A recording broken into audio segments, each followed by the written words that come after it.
Le moment d'une force par rapport à un point peut être calculé de différentes manières. Voici la manière que je préconise pour les systèmes plans. Le moment d'une force F par rapport au point A est égal à plus ou moins la force fois le bras de levier. Intéressons-nous d'abord au signe. Si le moment entraîne une rotation dans le sens trigonométrique, le signe est positif. Si le moment entraîne une rotation dans le sens horaire, le sens des aiguilles d'une montre, le moment sera négatif.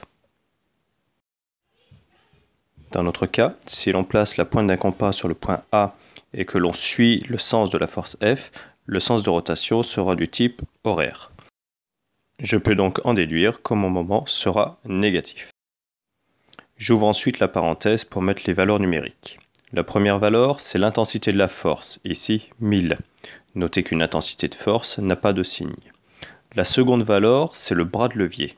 Le bras de levier correspond à la distance séparant le point du support, la droite support de la force. Cette distance vaut ici 3 mètres. Pour vous aider dans cette recherche, je vous incite à poser un stylo sur votre force et à prendre un réglet pour mesurer la distance entre le point A et ce stylo. Naturellement, vous mettrez la distance correcte. Donc la distance ici, dans mon cas, fait 3 mètres. J'utilise cette écriture pour distinguer le premier élément qui est le signe de mon moment et le deuxième élément qui est l'intensité de mon moment.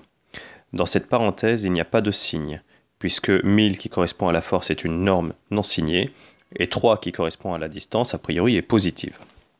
Il me reste donc à résoudre mon calcul. Le moment de la force F par rapport au point A est égal à moins 3000 Nm.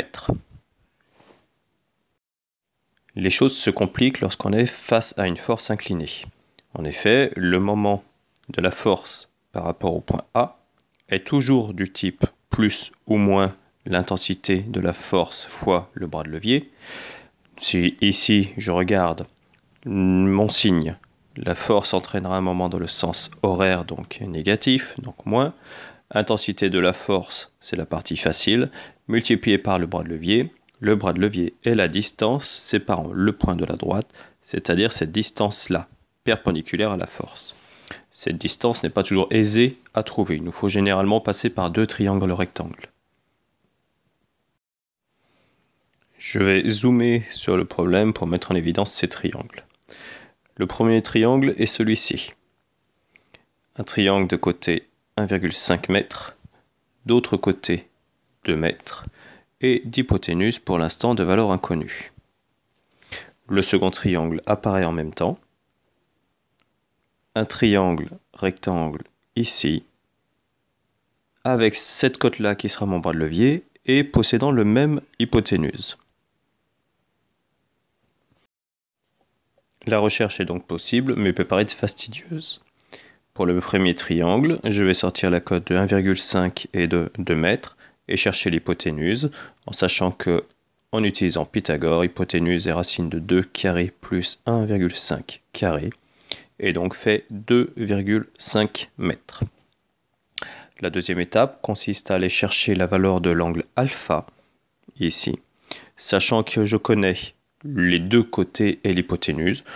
J'ai intérêt à partir avec mes cotes de 1,5 et 2, donc d'utiliser la tangente de l'angle alpha, qui est égale à côté opposé 1,5 sur côté adjacent 2, pour en déduire la valeur de mon angle alpha, qui vaut 36,87 degrés. Je suis maintenant dans la capacité d'aller chercher les valeurs sur le prochain triangle. Ici, j'ai un angle de 90 degrés, complété par un angle de 20 degrés, à savoir 110 degrés, auquel je retranche mes 36,87 degrés. Il me reste donc une valeur de 73,13 degrés. Cet angle-là, que je vais appeler bêta, correspond à l'angle de mon second triangle. J'ai donc un triangle avec en valeur connue un angle, l'angle bêta, et l'hypoténuse de 2,5 mètres. Il m'est donc possible d'aller trouver la distance. Pour calculer cette distance, je vais utiliser sinus bêta est égal à au côté opposé divisé par l'hypoténuse pour en déduire que ma cote D, mon bras de levier, est égale à 2,5 fois sinus de l'angle β, à savoir 2,392 mètres. Je peux enfin revenir à mon calcul principal, puisque maintenant je connais ma cote D. Donc mon moment est égal à moins 200 multiplié par 2,392 mètres. Le moment est égal à moins 478,48. Ce travail étant laborieux, il est intéressant d'utiliser une autre technique basée sur le théorème de Varignon, qui nous dit que le moment de la force F par rapport au point A est égal à la somme du moment de la Fx, sa composante, par rapport au point A, plus le moment de Fy, l'autre composante, par rapport au point A. Cela demande donc d'aller chercher les composantes de la force. Au niveau de la force, ici, je vais avoir en x du plus 200 fois sinus de l'angle 20 et en y du moins 200 fois cosinus de l'angle 20. À savoir, en x, une valeur de 68,4, en y, une valeur de moins 187,9. Je peux maintenant dessiner mes composantes. En x, une valeur de 68,4, en y, une valeur négative de 187,9. Il me reste maintenant à aller chercher mes moments. Le moment de la force F par rapport au point A est égal dans un premier temps au moment de la force Fx.